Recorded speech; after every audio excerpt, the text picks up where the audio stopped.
मेरे प्यारे मित्रों, कैसे हो? मैं आज आप सबके सामने एक छोटी सी कहानी प्रस्तुत करने जा रहा हूँ। मित्रों, इस कहानी का शीर्षक है कोशिश हुई कामयाब।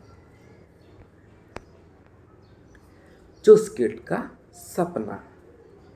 चुसकिट के लिए मित्रों आज बहुत बहुत खास दिन है। इतना खास कि उसे रात को नींद भी नहीं आई है। जानते हो क्यों? चुसकिट 10 साल की हो गई है, पर आज पहली बार स्कूल जा रही है मित्रों, पहली बार। कितने सालों से वह इस दिन का इंतजार कर रही थी। स्कूल चुसकिट के घर से बहुत ज़्यादा दूर नहीं है मित्रों। वहाँ पहुँचने के लिए बस बड़ी सड़क से होकर झील के साथ साथ चले जाओ और पॉपुलर के पेड़ के पास से झील पार कर लो। फिर थोड़ी सी चढ़ाई और पहुँच गए स्कूल। लद्दाख के स्किटपो पुल गांव के सभी बच्चे ऐसे ही स्कूल पहुँचते हैं, बस हमारी चुसकिट को छोड़कर।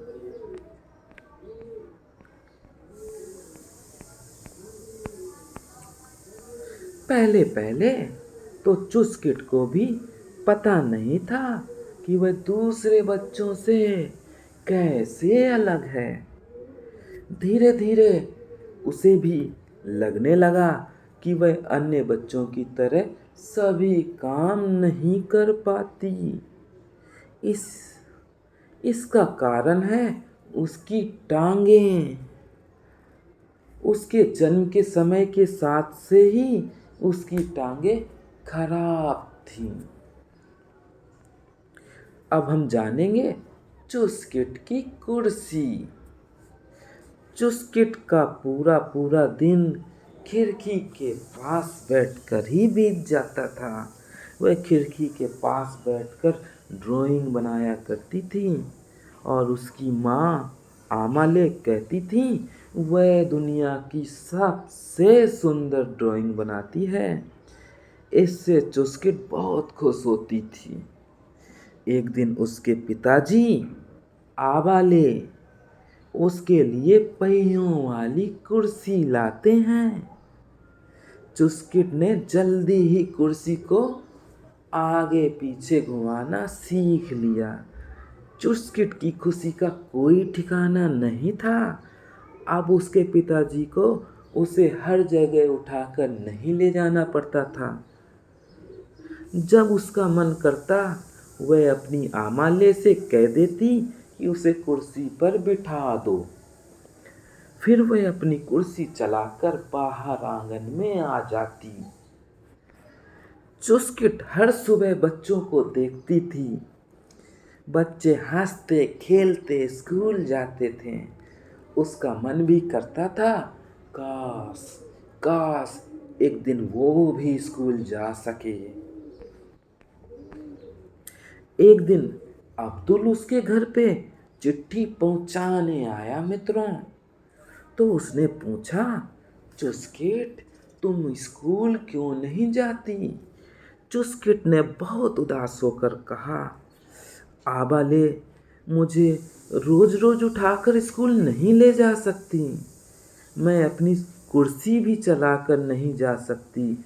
स्कूल जाने का रास्ता कितना ऊबड़ खाबड़ है और फिर मैं नदी कैसे पार करूंगी?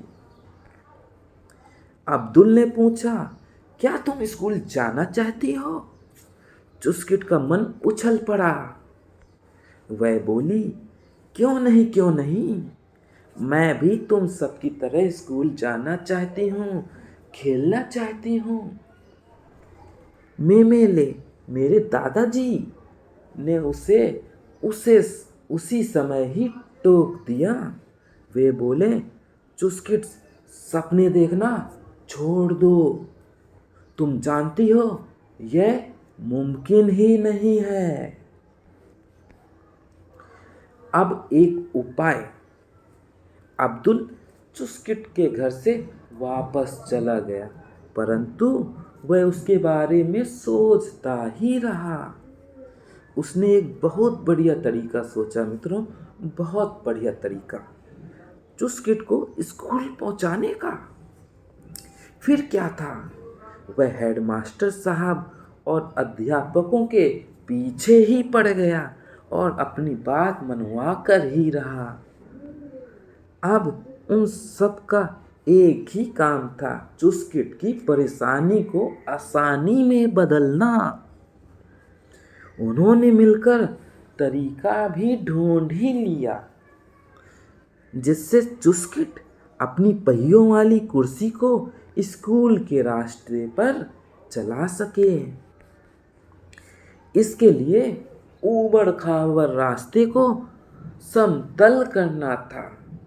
बच्चों की एक टोली उसके घर के सामने वाली ऊबड़ खाबड़ जमीन को ठीक करने में लग गई।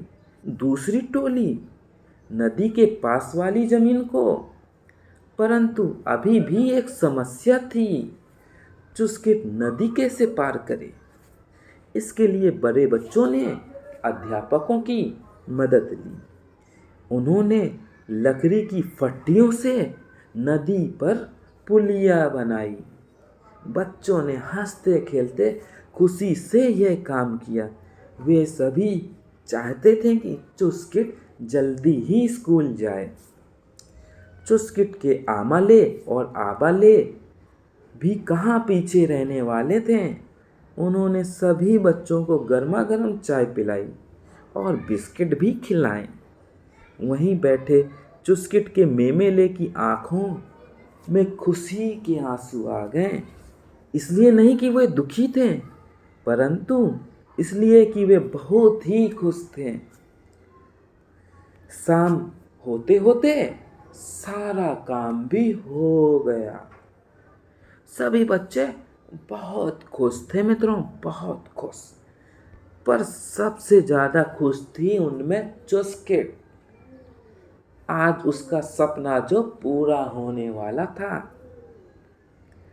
मित्रों, हमने यहाँ पर देखा कि कोई भी चीज़ नामुमकिन नहीं होती।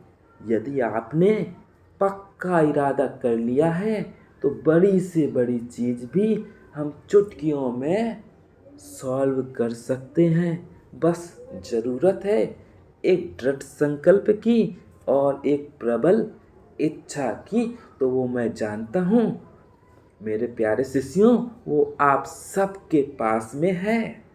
तो मित्रों, अब मैं इस स्टोरी के साथ में आप सब लोगों से अलविदा चाहूँगा। मेरे प्यारे मित्रों, आप सभी को मेरा प्यारा प्यारा शुभकामनाएं।